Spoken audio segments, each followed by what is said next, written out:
Good morning. My name's Richard. Welcome to Garden by the Yard. Guys, it's welcome to the great state of Missouri. It is April 1st, April Fool's Day, and the temperatures are taking big swings up and down. We're in our 40s right now. We were just in our mid 70s. A lot of people getting sick because of the temperature going up and down like it is. You know, today I'm going to take the cabbage plants. I'm going to start hardening them off. What I thought I would do is take you down, show you that the lavender is finally starting to sprout up. The cabbage plants rebounded from transplanting them in the 4-inch pots like on the last video that I showed you. I'm going to take you down and show you what the lavender is doing in the beginning of April. Show you what the radishes are doing, and just a few things I'm going to be doing before I got to go into work this afternoon. And let me get down there. Right now the cabbages and the lavender is in the seed bed, and just give you a quick look. I don't know if you can see in there, but I can see that there's tiny little sprouts starting to come up in a few cells. Might see some progress here in a couple of days. The cabbage have rebounded from taking them from the 72-inch cells down to the 4-inch pots, and they are looking really good. I'm going to set them out for a couple hours. Not a lot of sunshine out, just some cold weather and some wind, and see if we can get them to wilt. Be right back with you. So I've got that one all by himself. Didn't have enough room in the wagon, and I got the other ones right here. And what I'm wanting to do is just hope that they will wilt. Usually you need a little sunshine, but there's just a little bit of a breeze blowing today, so maybe they'll get some of that. I may leave them out here for 4 hours, see if I can get at least a little bit of wilt on them. Then I'll take them back down to the grow bed and let them recover, and tomorrow I'll bring them out for another 2 to 4 hours. Let's go down and look at the lavender. Well, I think I'm going to have to get me a gimbal because I'm not very steady at holding the camera still and walking. And I've seen online where you can get them, and it makes it a lot steadier. I know what I like watching on YouTube.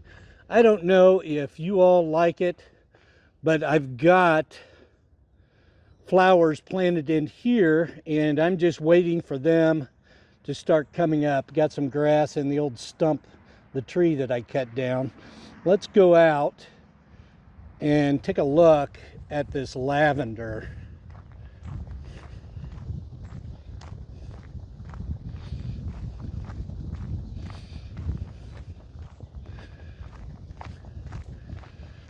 I didn't think that this tree was going to survive when we first moved out here. We've been on this property for about 7 years now, and that tree took me 2 days to clean that tree out with all the vines and all the stuff that was underneath it. It was just about dead. And I planted some mums in here and some lavender, and the lavender is starting to peek through right now. Oh, I hate these vines. These vines are just terrible. You know, if I could sell these vines, I could retire. I've got these vines everywhere. There's a little bit of lavender sticking out. Here's the mums, and we're going to be planting some mums this week. I'm going to put out quite a few pots of mums. There's another mum.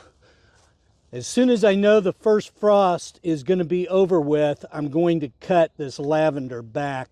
My sister makes soap, so I'm hoping that she'll take some of this lavender. Yeah, those mums are looking really good. I planted those from seed last year, and they're starting to look good. All right, guys, let's end this video here. I'll be back with you soon. Thought I would show you a picture of Susan's flowers around the front of the house. And this is April 1st, 2025. And she loves her flowers. I love her flowers. She's such a hard worker.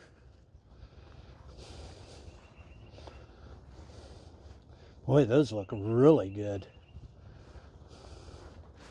Then her other flower bed. We've got some blooms already. They're looking good.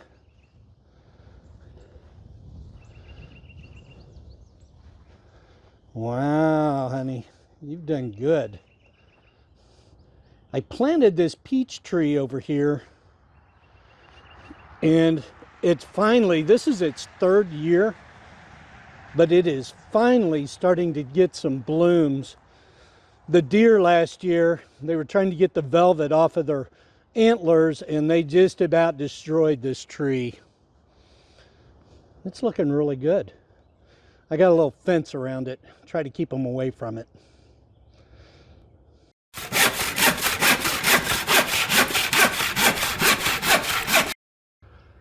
Well guys, I got a tree leaning over near a power line, and I've got a tree down that I've got to cut up today. Shouldn't take very long at all.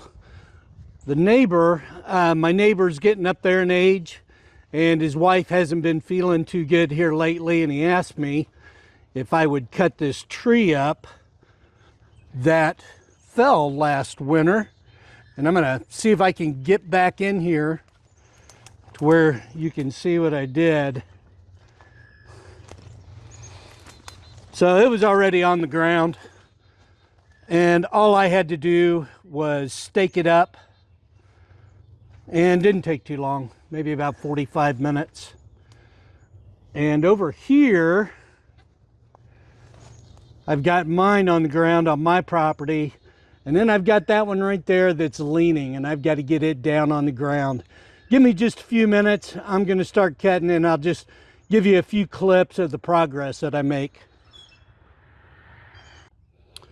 Well, I got this one staked up, and I'm going to be moving on to this limb that is overhanging. You know, I got to tell you, I really do not like dead trees. They are so dangerous. And hopefully this one just drops and falls right there in that open spot right there. We'll wait and see. I'll be back with you in just a couple minutes. Well, it did land in the spot that I was hoping it would land. Like I say, I've been around a lot of trees, and the dead ones are the bad ones. They can roll on you, pop out at you, and it's never, it's always exciting, but it's never a good time. Yeah. And I want to say, you know, I've been cutting wood and burning wood for a while now, and I'm always grateful that I have heat in my home. But I have to tell you, in the beginning of the season, I enjoy it immensely. But by the time summer rolls around, I'm ready to be done with firewood for a time. Until the next season, God willing. Guys, that'll be it for the wood adventure today.